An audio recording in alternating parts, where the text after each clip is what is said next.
Please arise. Good morning, ladies and gentlemen. Calling the case of the people of the Philippines versus Kia. Witness, please stand. Raise your right hand and repeat after me. I swear to tell the truth, I swear to tell the truth, the whole truth, the whole truth, and nothing but the truth. and nothing but the truth. So help me God. So help me God.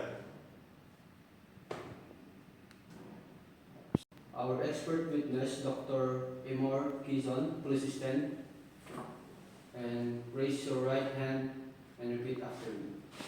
I swear that my expert opinion is truthful, so help me God. So help me God. Defendant Errol Kakayvin, please stand. And raise your right hand and repeat after me. I swear that I will tell the truth in my defense, so help me God. Please rise.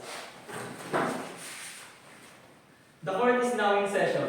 The Honorable Judge, Brian Leclerc, presiding. Almighty God, we stand in your holy presence as our Supreme Judge. We humbly beseech you to bless and inspire us so that we think, say and do will be in accordance with your will. Enlighten our minds, strengthen our spirit, and fill our hearts with fraternal love, wisdom and understanding, so that we can become effective channels of truth, justice, and peace. In our proceedings today, guide us in path of righteousness for the fulfillment of your greater glory. Please be seated. Please call the case.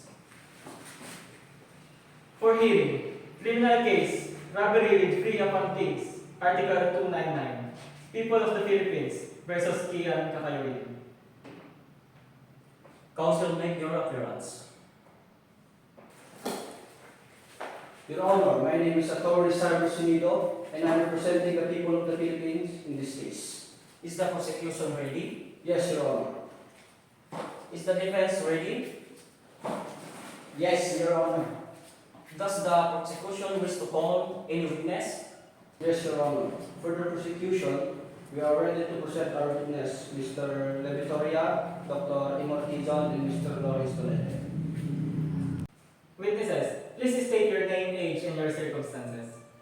My name is Lawrence Tolete. I'm 25 years old, and I'm working in Kingston Hotel as a housekeeping. I am Arthur La Victoria, 36 years old. I am the night auditor at the Kingston Hotel. I am Emor Quezon, 40 years old. I am expert in forensic examining. Your Honor, ladies and gentlemen of the jury, today we gathered to discuss a serious crime that shook the very foundation of our community. On the night of December 10, in a Kingston Hotel, was not just a place to rest but a scene of daring thief. The defendant, Errol Kakayvin, allegedly stole 500,000 pesos in cash and valuable from the hotel safe. We have compiling evidence that will prove beyond reasonable doubt that the defendant committed this crime. Your Honor, the defense acknowledges the severity of alleged crime, but maintains that my client innocent until proven guilty. We will present evidence and testimony that casts a doubt on the potential misinterpretation of the events in questions. Let's begin with the prosecution's opening statement. Prosecutors, you may proceed.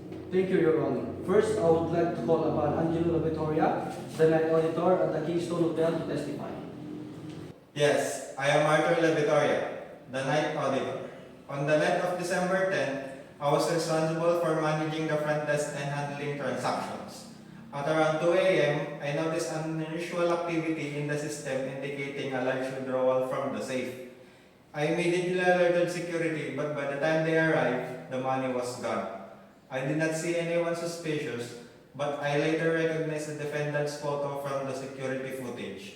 Thank you, Mr. Angelo. Your testimony places the defendant at the scene of the crime. Next, I call upon Dr. Emor Quezon, the forensics expert, to analyze the evidence.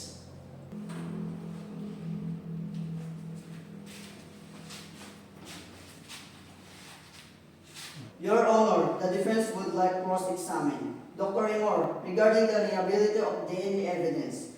Dr. Rimor, can you explain how you ensure the integrity of the samples of the accuracy of your analysis? Certainly, I followed standard forensic procedures, including double-blind handling of the sample of the multiple layers of verification. The results were consistent across all tests. Thank you, Dr. Rimor. However, we will intend to present evidence that challenge the prosecution narrative. We will show the defendant was not at the hotel during the time of the robbery and that the DNA evidence was contaminated. Very well. The defense may proceed with case. Defense attorney, you may begin.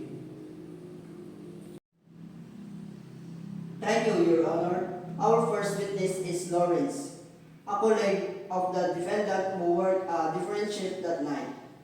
Lawrence, can you testify about the defendant's whereabouts during your shift?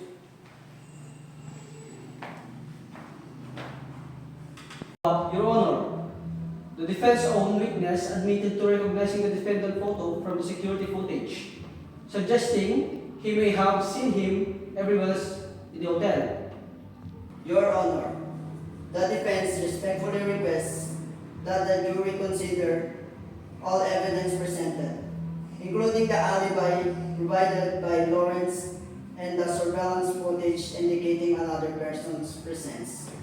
We believe these pieces of evidence collectively exonerate the defendant. The jury will deliberate on the evidence presented. Thank you, counsel.